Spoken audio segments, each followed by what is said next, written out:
Novi lolo megale gbetona mi le egbe ƒe nkekea me. Enye dzidzɔ gã aɖe na be míakatã míaganɔ tu le egbe ƒe nkekea dzi.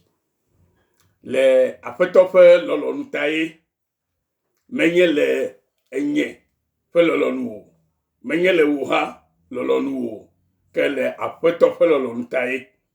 Elabe ye gaɖe mɔ be míakatã míaganɔ tu egbea eye míagakpɔ agbe ɖe nkekea hã dzi, ale be míagate ŋu ase eƒe enya ke wògatsɔm ado mi ŋusẽ, elabe ya me ya gbe le na mi. Nɔvi medo ɖe ŋkume eye medo gbe na miwo katã le egbe ƒe nkekea me be aƒetɔ Yesu Kristo ƒe ŋutikɔkɔe nenɔ miwo katã dzi eye eƒe amenuveve nasɔgbɔ le mia dzi le agbɔsɔsɔ me. Edzidzia minɔ agbeƒã ɖe Mawu ƒe nya. Vɔ edo mi ɖo la do dzesi bena Mawu ƒe nyenye ye Mawu di be mi ɖe fia dukɔwo ne wonate ŋu dzesi ame ƒomevi ke yenye na mi amegbetɔwo eye gawu la edo si ke va wɔ to eƒe nyenyea me be nye kplo miatrɔ zi ame ɖe egbe si ke wòayɔ be ɖeɖekpɔla.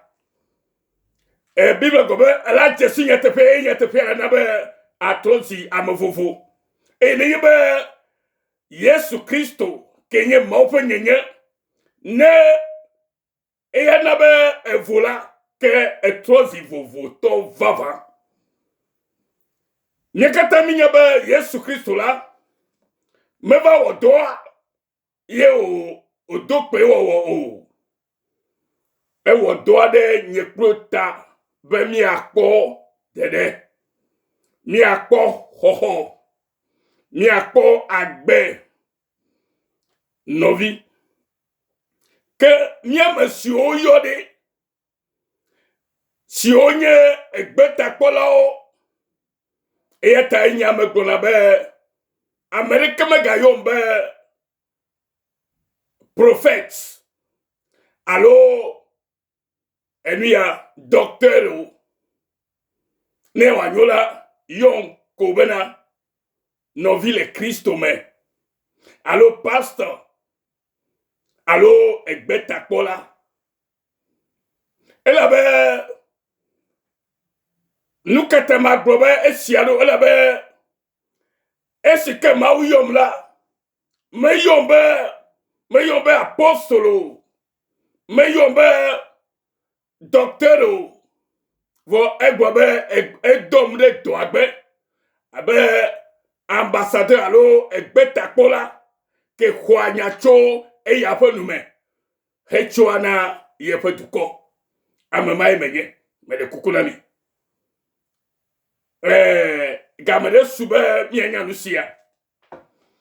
Mawu nya ke mexɔ egbe la mexɔe le egbe ɖe me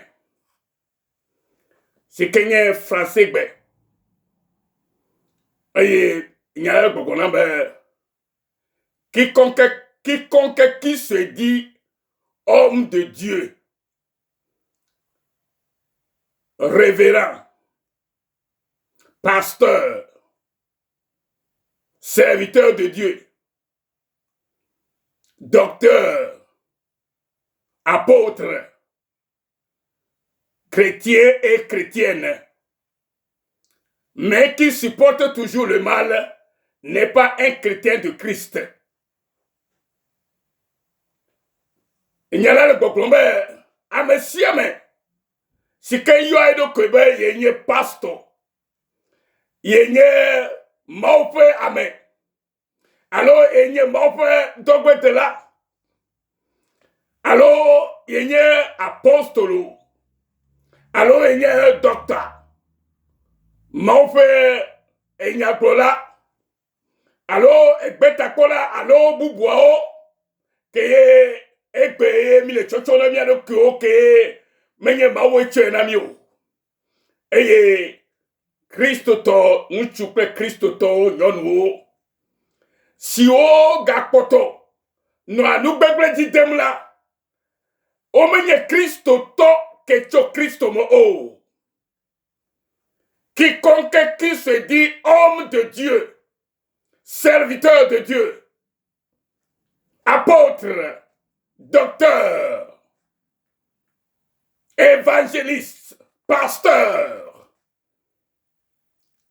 serviteur de Dieu, chrétien et chrétienne, mais supporte toujours le mal, n'est pas un chrétien de Christ ressuscité. Tu n'es pas un chrétien de Christ ressuscité. C'est ce que Dieu me dit de vous dire. C'est ce que j'ai reçu de mon Seigneur qui m'a envoyé vers vous. Il est temps, Gamasu, Bena, Amebetonenyo, Gamasu Bena,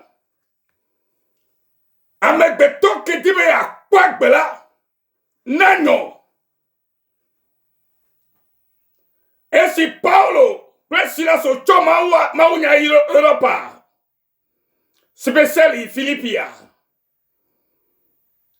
Oye Roma Togoa, Oglomonyane Amekero la Fima, Yaka Bibla Bonami Bana, Amekero Semopanya, Eye, Ohoe, Gakomo Koreko O, Ka O Potoleme Juro Besiagbe, Bana wa Kobede, Enyasie Apostle Paulo Glona Yode, Elete Pemaha, Eye Ono Asiawom, Eye Mopo Bobo Padon, Eyo Segome, Eyo Bamekero Tron Open Jime, Yoto Vagbe, Fena Christo Yesu, Novino Loto, Owasi Kele Mopo Nyasempe Kerenye Sia, Owasi Kele Chachi Dempe Kerenye Sia,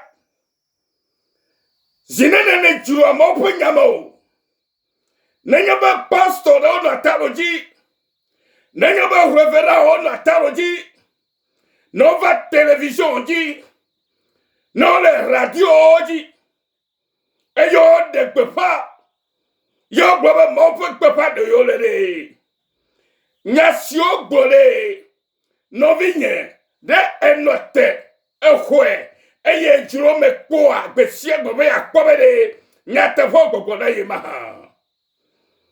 Elle avait amekero les bekoa. Nous avons amené révérend. Amené apôtre. Alors apostolo. Alors amené pasteur. Et amené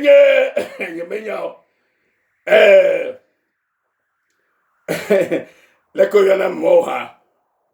Visionnaire haut gloire. Alléluia.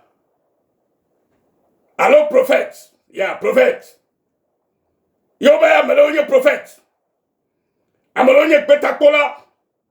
Amalonye évangéliste. Et ye neye ba ogbonya koa. De ko amoko la di se hwen ko evo. O paso ya glonya yorento. Wonto de vejro nyama ko ba eletebia. Wonto va kaka nyama ko la be bible la. Et la mesia mesi kloegbe. O tova jonyame koba eletebia. Ben yake pastor gloré, yake apostle gloré, yake prophète gloré, eletebia. Mo po gbogbo la pele tí o bá ta so gome nenya ba dibe anyamawu. Novio. Lolo e togo vio e ma. Mi se mo po gbe. Mi vuto mi ase. Nyasika gbogbale gbogbom la mi. Elle veut viebe. Nenya ba nyatepe mi la agbedim to Kristo me. Eye mi le gbogome mi akpagbe. Mi akpo toyoyo. Mi akpo la mese. Enuna nyuna mi. Enuna jejina mi la. O mo de kako eli. Yenye Kristo. Bena wo no vinye. Si kale gbenye sefifia. Après ton d'agbo, spécialement, ben ma tout est nobe, Nele dit là à la boye. Nele dit là à la kere. Bon, ejebene na die. Toji va vabe. E na kwese. Toji blibome. Alaba eko. De pourquoi la socio. Mais quoi ben nyala bonami ba. Quiconque qui se dit homme de Dieu. Oh serviteur de Dieu. Apôtre. Docteur. Prophète. Mais qui continue de supporter le mal n'est pas un chrétien de Christ ressuscité, mais un magicien comme Simon le magicien. Milesema, amesiame, sikale no koyombe, benya maupame, benya maupotola, benya apostolo, benya ekbetakola pastor, yenye yenye ya kwe kemeola, eye odo to chigo nyetepe.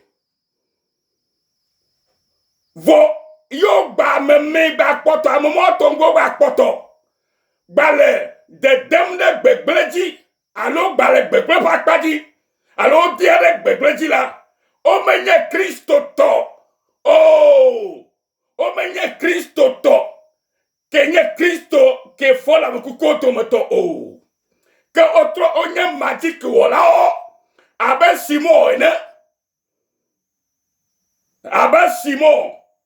Simon magic wala ene ele go besema nemi ile do pagbale etame amenyi ne na le chokuku amenyi alo kuku basireke do pagbale etamenyi kuku masireke esike Philippe Blomaunya le Samaria nous tome. Aye ke Philippe le Maunya pour le Samaria nous tome ya. Eva bambana muchu le chava Samaria nous tome. Ko yobe Simon magic wala onye. Magic wala ya onye. Wake fa tu amele. Ame kono ko sebera. Mau fa gbogbo le zam. No vi enseñanyire. Pero ku kasi se ya ele le photo là. Elle me dit ya no toji na miro no vi. Ya ke ya elle a senya koyi. Alléluia. Bila ko na mi afimana ke uchwa de si unkoenye Simon va no Samaria duame. Enye afakala. Ehonko. Mereku ehonko to. Afakala enyo magiki wole enye bo ehonko.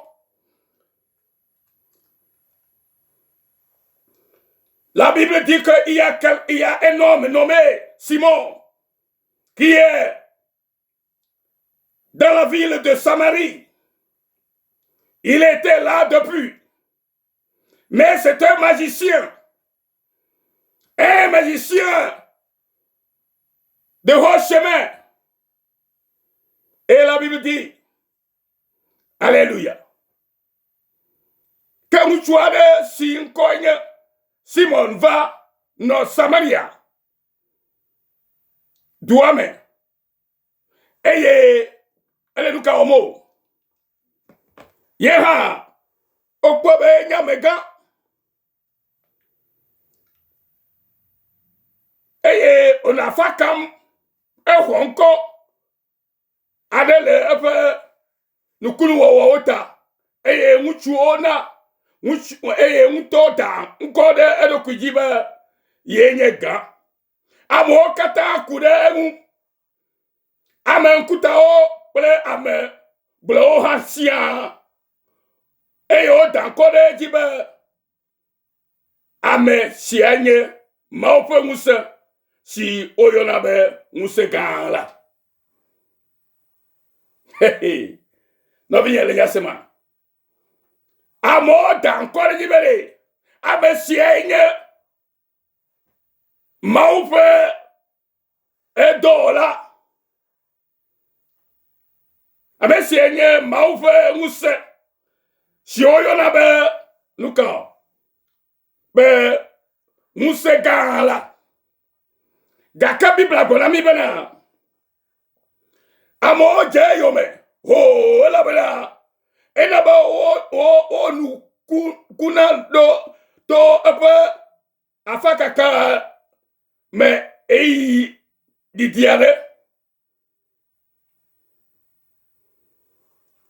opa nu ku lepe afaka county le ei di diare me obube ma opa musere do to me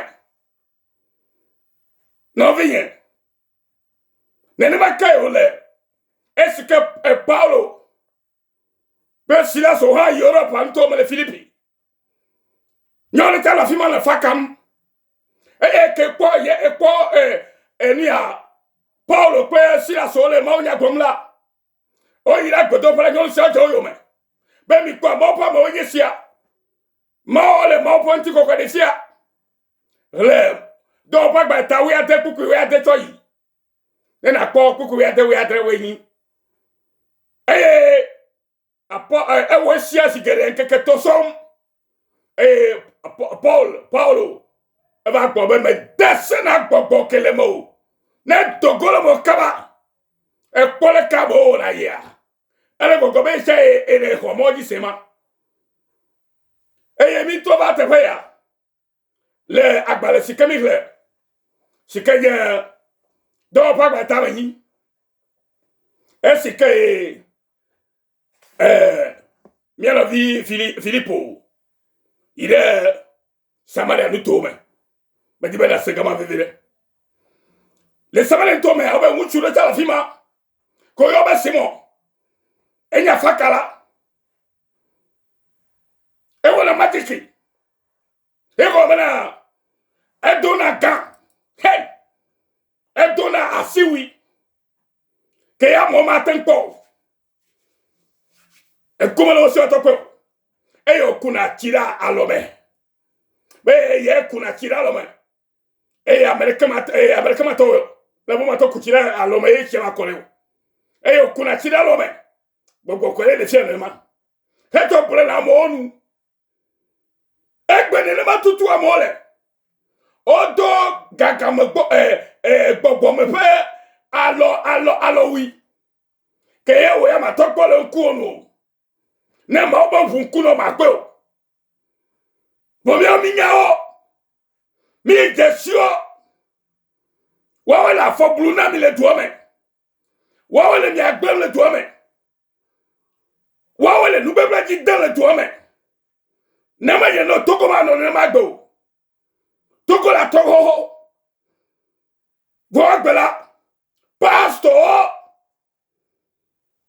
como ye pastor docteur ko yo no ko como ye docteur o apostolo ko yo no ko como ye apostolo ma onya gbolaro mo pa mo ko oyo no ko mo ye mo pa mo eye odo gbogbo mefe asiwi odo gbogbo mefe asiwi ke to futo la gbo magic wo lo nye ele kulma funamo besebe be o le doyom yinu go me na kpora yinu go me na kpo me ko nye la afine jo yo me aba simo fa kalenia o mele duome eye ya me gelo kwa jise yo ya be musekato be ma po muse les am vode ma po muse les ama ao eye sike onya be Philippo va duome la ye Philippo le nyani agbom ye duome to le jimatrom nu kunu le jojonto gbagbo kokento to me la Philippo hava se ma openya biba go ba ko ma openya ekom se ma openya ekom onya voa metro jimo ese ma openya vo metro le ba jimo aye wola onye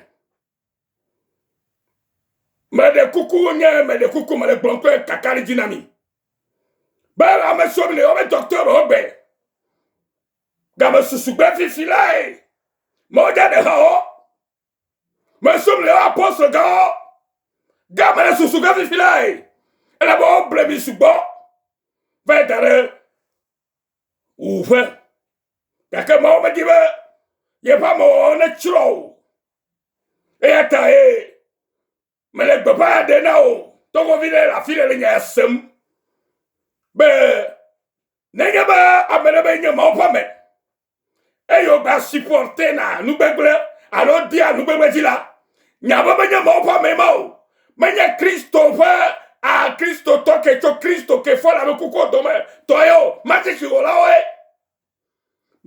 ola o nya wala kuma fruna mi gbalo ole mi ba ga ole mi asi gbalo for over blood de koko be nya na mi ode le kemi o akpo de o le kemi o akpo de o no vi lo egbere di be na segbe ya be na de vivi akwele nya agbonami de kaje vikpo ya papa vivi ya ke emere de kemola yeji ma otolo nya agbono be na sem de gome eye sibo bele echo ma onya eye oti Philippe ole Philippe ti kwi be akponu ke Philippe lo ora eye ole gile yim eye ke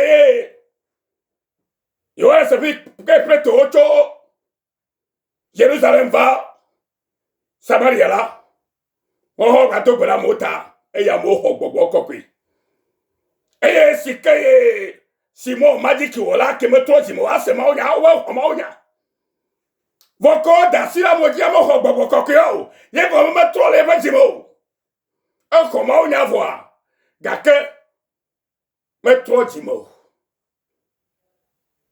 e lore ma enyabe ma uwe nyae vo mi agbo mo ho ento kula chao enyabe ma uwe nyae e obe ma uwe nyae sia obe ho ma oji se voa da vie enyabe ma uli vo ka metro Simon e attention da sira mo dia ya mo ho gbogbo kokko que va to gaba ida apostolo ogbo bere Yohanes Philippe ple eduko Petro bobena ona sabogbo anayi ha bena ne hebe dasira mojila ne amode hogbogbo kokwi don ti kebane o obe ala choklo ukesino nuwa ala choklo oga ne metole jimola bena woji voli le maufo kumonto mi kwa amesi kenya magic wala hela modu blem le tuwa me pekede amo menyeo kwa gama subai maupa gbedi aso ba mi ba maude de ho de kale toko duame maude de ho de kale afriko ke ole no le yabe mau yo ba robo le gbonya ta fele tu ko na de koko ne yabe pastor ole toko tutua toko la nyoho ne yabe pastor apostolo che ogni Cristo to signe Cristo che fola me kukoto men che to agbotola no mi dame ama wole togola togola nyona mi ne no me boko e mi asubo ma osika aleska o mi asubo ma udo ga ke po gbera di ditore de som magic wolo de so e bo de duame no vi ale okpoma magic wolo nyela magic chola mo fon kuma frum la be ameko yo be apostolo alu mo family jojo nyenye pa me jojo nyenye pa ame jojo nyenye pa ta eflina mo go be ne be soup e ame jojo le ame wo alo pastor vrai o alo mo fo amo nyate fo ame wo ale togo a for la jojo si pe ho la be la mi ato nyate bene vo e pela Amekobo nya apostolo. Amekobo nya maopo la o.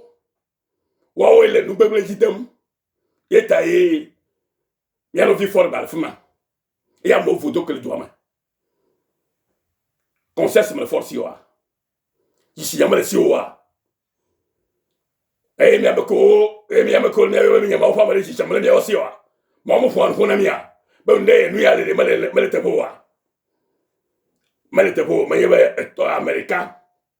Ko yele togori famille de kanya simbele togoa. Demi gwa mo be mi politique, on politique manya yo.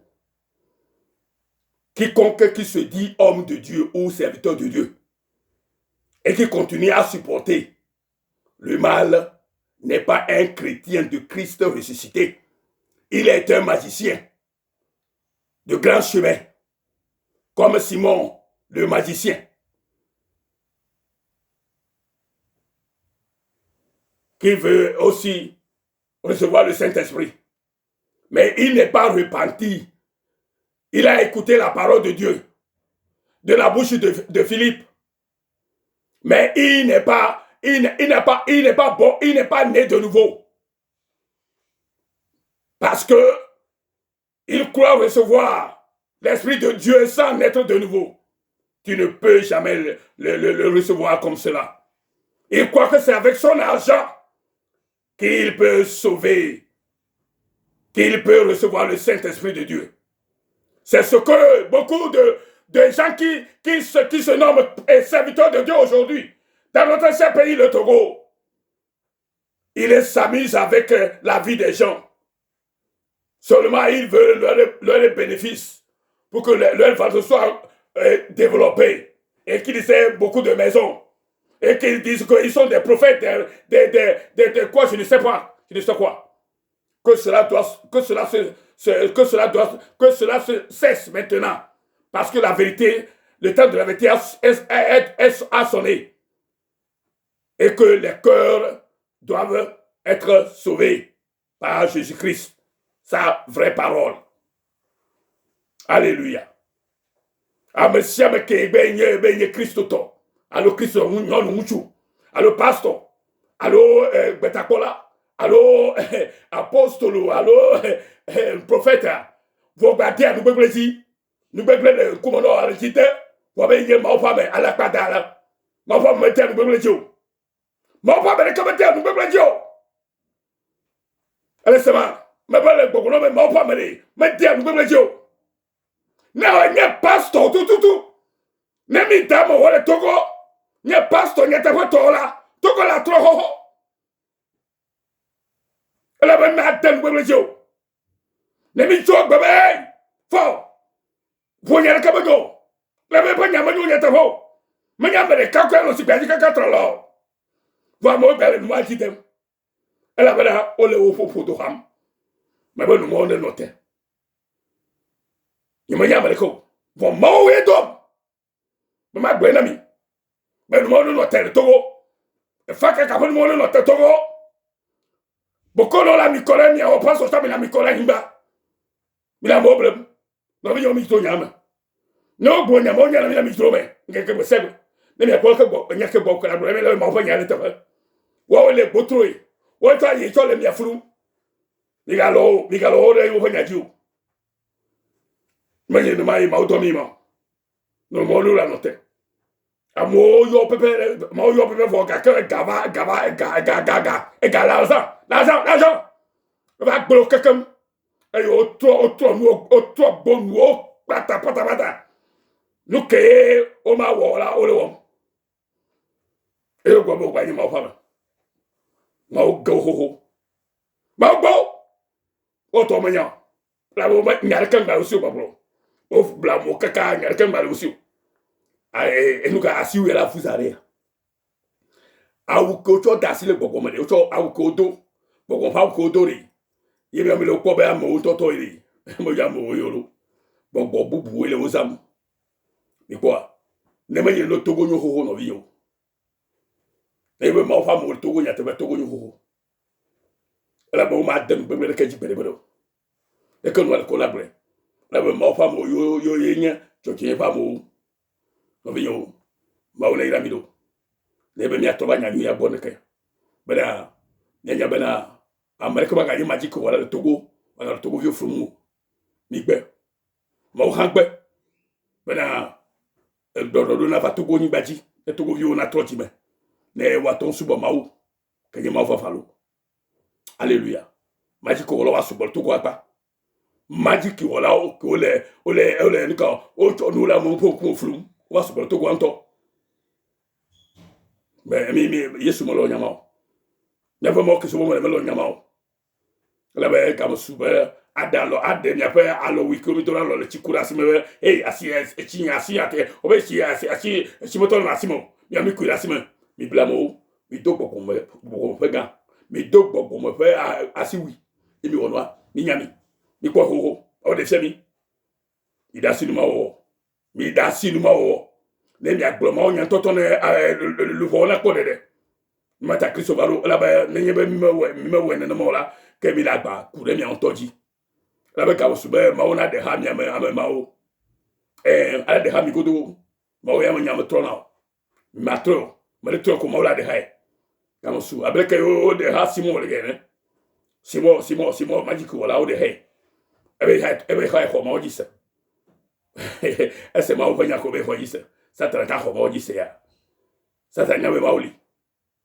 enya be ma oli pe bo mo ko ma o jise eye me toji mo me ke toji me ri me ke ho mo jise toji me eta ye ko ada sira mo ja mo ko toji me ya o ko bo ko ya ke simo eri me ya me la fima o be ja la fima ka ke mo ko e ka paso do be ya choka no le ko ya una sene o sa ma o penya me ma o penya samilo me ye bo ko ka samile bo ma o malo na maulo apoto no venyanu de Yesu Kristo bon koma ana be no monsieur no note ya to mi agbale ma mi le do fa agbale eta ma ni puku ya ma ni choji iro do fa agbale eta we ade puku ama we ade choji e bi akpol ke mo jo fi mara mi jiro nyama ne mi jiro nyama ko bi akere nyante benti ma yemi ya mi gure na mi ko mi na ibe ne ma ole au mi jiro me ne mi jiro me ko bi akere nyante benti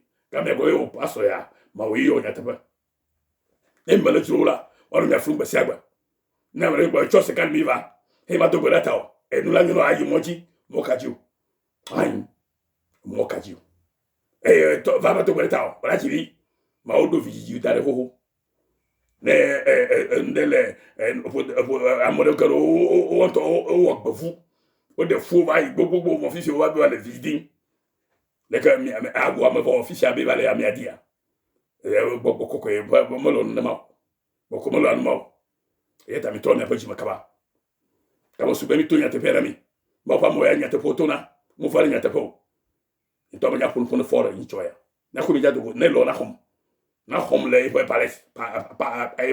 e para sa ma pun bo ma pun le fia no ma pun fia wa ne lo a ne na ndu sa ma ko to mo lo be mai ma to nya te pare ama onye si be ye hane jaba mi kata mi adula kulu nyema esi ka yo wote mi na kulu nyema pagara nya to ma kata mi na no kulu nyema vu popo pa mo mi atosu de Yesu bon koma no bien ma go me isare ma ole ira ke no imba se mi no vi Yesu nyo wo ira ma ololo afa jidu la pegbe cho tu forgiveness mission o so ya pa anibati na to guvio katalo ole ya mi kekan ke mi go be isare de Yesu bon koma amen.